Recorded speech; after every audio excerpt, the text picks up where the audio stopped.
이런 제목으로 말씀 나누겠습니다. 우리가 지난 시간에 바울이 갈라디아 교우들에게 아브라함을 들어 믿음으로 말미암는 의, 믿음으로 의롭게 된다는 사실 이것을 설명했습니다. 그러니까 갈라디아 교우들이 위기에 빠진 것이 무엇이었습니까? 다른 복음의 신앙이 흔들렸고 실제로 배교에 들어선 자들이 있었다라고 하는 거죠.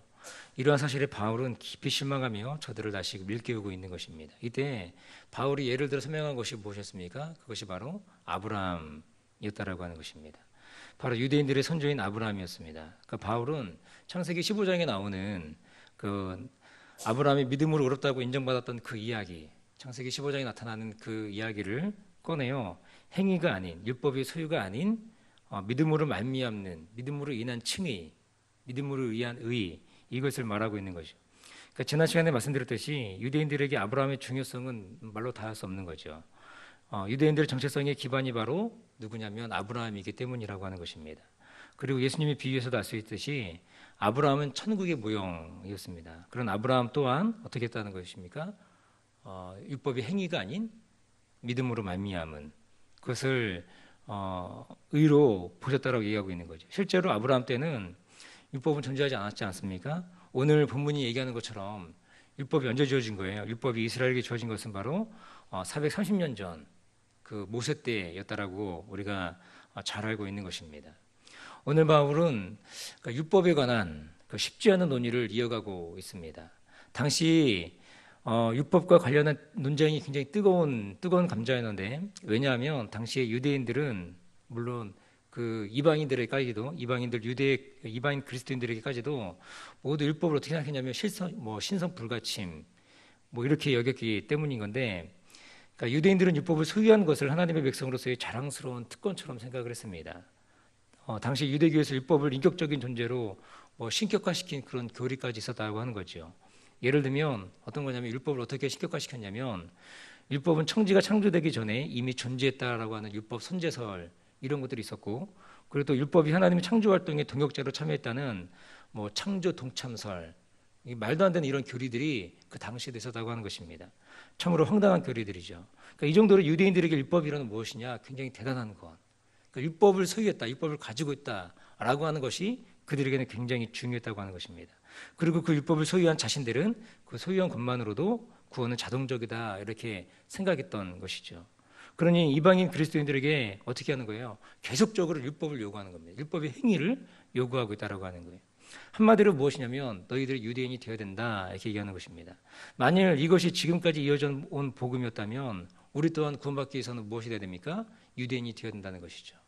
유대인들이 지키고 있는 이 율법의 요구를 우리가 순종해야 한다는 것입니다. 그래서 율법의 행위들을 우리가 순종해야만 온전히 우리 가운데 의로움이 있다라고 여김받는 그런 논리가 생긴다는 하는 것이죠. 그러나 오늘 바울은 무엇을 말하고 있습니까? 율법이 있기 전에 먼저 뭐가 있었다고 하는 거예요? 약속이 있었다. 이것을 오늘 본문이 얘기해 주고 있습니다.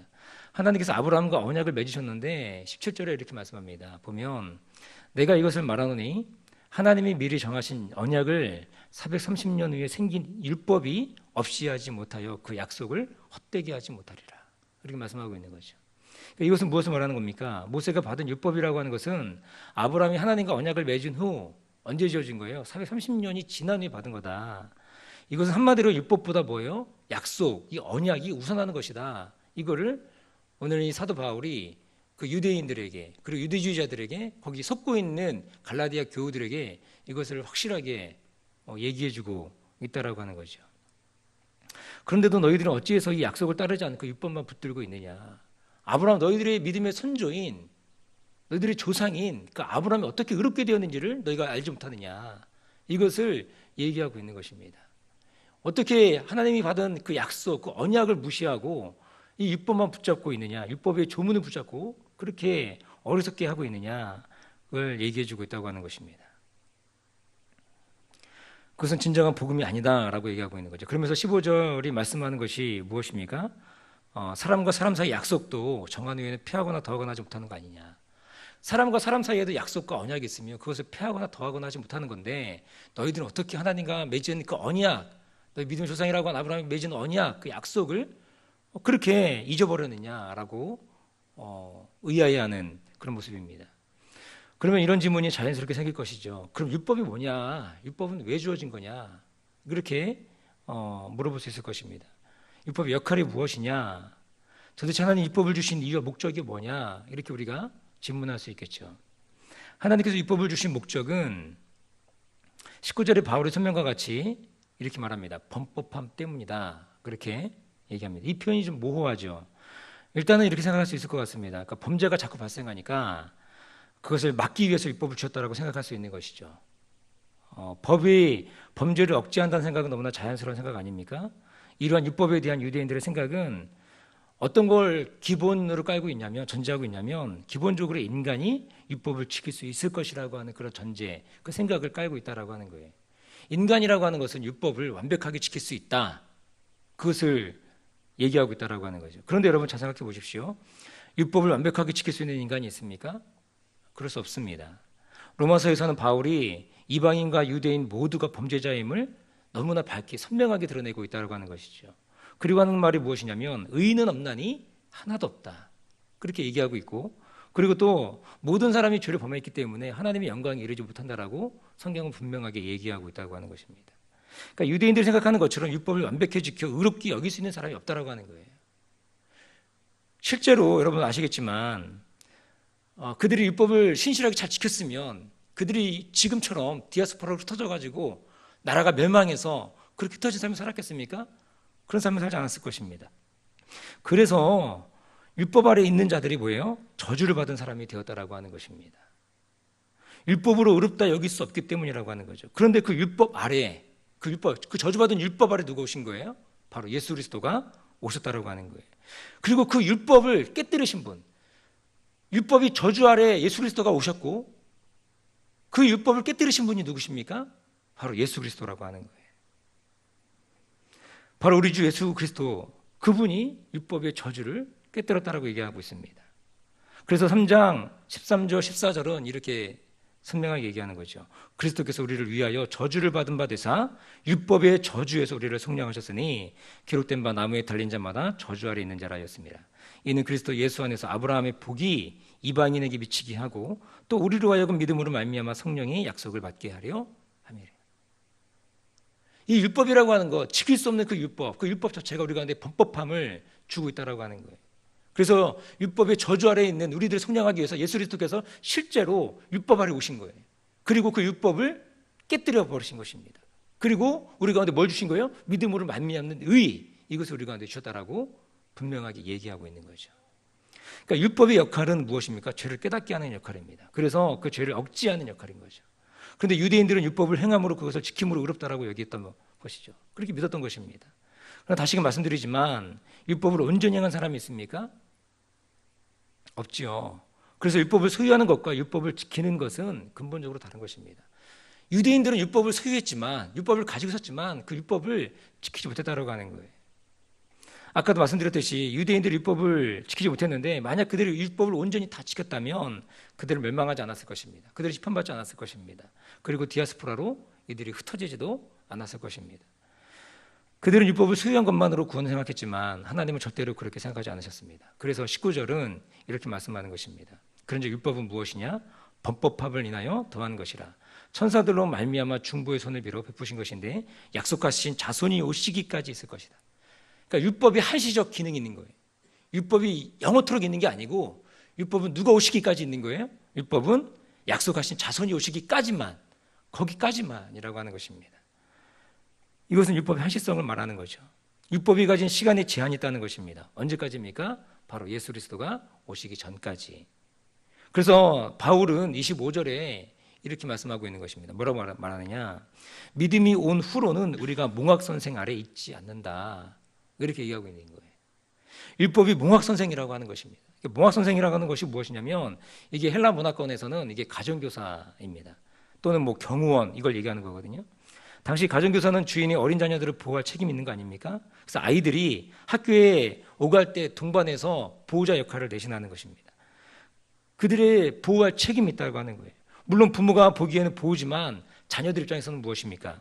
자녀들 입장에서는 짜증나는 자유의 제약을 주는 것. 그것이 바로 몽학선생이라고 하는 거예요. 그러다가 부모가 아이들을 돌볼 때, 부모가 왔을 때 그때 어떻습니까? 모학 선생의 역할은 거기까지라고 하는 것입니다. 이것이 바로 뭐예요? 이게 바로 율법의 역할이라고 하는 것입니다. 그럼 다시 말씀드리지만 우리가 진정한 자유와 참된 구원을 얻는 길은 무엇입니까? 그것은 바로 예수 그리스도를 믿는 믿음이라고 하는 것입니다. 우리에게 다른 길은, 다른 이유는 없다는 것입니다. 우리의 공로와 율법의 행위를 지킨다고 구원을 얻는 것이 결코 아니라고 하는 것입니다. 바울이 이것을 말하고 싶었던 것이죠. 이 심층이 믿음으로 말미암는 의, 이것이 바로 저와 여러분들의 구원이 된다라고 하는 사실입니다. 그러면 우리 가운데 이제는 예수를 믿었으니, 이제 구원 받았으니, 이제 이후에 나의 삶은 구원이 자동적으로 완성되었으니 마음대로 살면 되겠느냐? 그럴 수 없는 거죠. 이렇게 살아가는 믿음이 무엇입니까? 바로 이제 구원파신 믿음이 되는 것입니다. 우리의 구원을 이루신 하나님께서는 우리에게 어떤 걸 주시느냐? 구원을 이루신 하나님, 우리 심령 가운데 선한 의지를 주신다라고 하는 거예요. 그래서 구원의 아름다운 열매들이 우리의 삶에 너무나 자연스럽게 맺어간다는 것입니다. 나의 삶 가운데 구원의 열매, 이런 것들이 맺혀지지 않는다면, 선한 행위, 행실들 이런 것들이 없다면 우리의 구원은 다시금 생각해 봐야 한다는 것입니다. 그래서 구원받은 신자의 삶은 성령 하나님께서 그대로 두지 않는다라고 하는 거예요. 구원받은 신자의 삶은 어떻게 합니까? 성령 하나님께서 이 구원받은 신자의 심령에 선한 의지를 계속적으로 불어넣어 주신다라고 하는 거예요. 성령 하나님의 역사를 말미암아 신자의 삶은 로마서의 말씀과 같이 뭐라고 되느냐? 지체를 의의 종으로 내어주는 거룩함에 이르게 만들어 간다는 것입니다. 우리의 지체를, 우리의 육체를, 우리의 삶을 불의의 병기, 죄의 병기로 내어주는 것이 아니고 의의 병기로 내어주는 삶, 거룩함에 이르는 삶, 이 삶으로 성령 하나님께서 우리를 이끌어 가신다라고 하는 것. 이게 바로 어떤 삶입니까? 이게 바로 구원받은 삶이라고 하는 것입니다.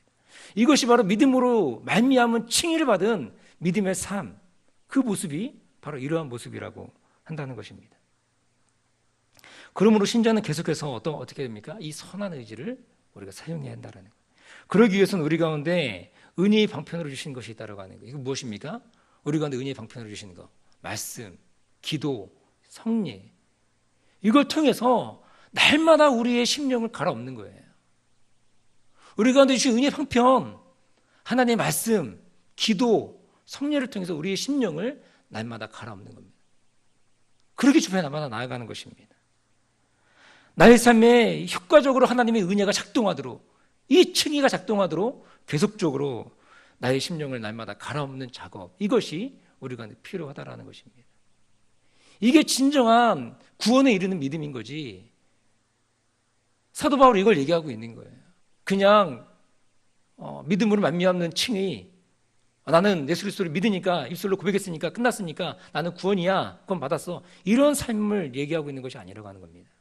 그래서 사도 바울이 갈라디아서 나중에 보면은 성령의 9가지 열매를 얘기하고 있는 거 아닙니까? 우리 신자의 삶에는 선한 의지가 작동해요. 그리고 성령께서 부어주시는 그 선한 의지를 통해서 우리 신자의 삶을 거룩의 길로, 성령의 9가지 열매가 맺어지는 삶으로 우리 삶을 인도해 가신다라고 하는 것입니다. 이러할 때 나의 삶은 어떻게 됩니까? 죄로부터 해방되며 하나님께 종이 되어 거룩함에 이르는 열매를 맺게 된다라는 것입니다. 그리고 그 결국이 무엇이냐? 로마서에 있는 말씀과 같이 우리 가운데 영생이 주어진다라고 하는 것입니다. 이 참된 은혜를 맛보며 누리며 살아갈 수 있기를 주님의 이름으로 축원드립니다. 그러면 우리 신자의 삶에 너무나 중요한 것은 성령과 함께 동행하는 삶인 거예요. 성령이 우리 삶 가운데 계속적으로 우리를 부르시기 때문에, 하나님 말씀으로 살 수 있도록 우리를 도우시기 때문에 그 성령 하나님과 오늘도 친밀하게 거하며 살아갈 수 있는 저 여러분 모두가 되시기를 주님의 이름으로 축원드립니다. 기도하겠습니다.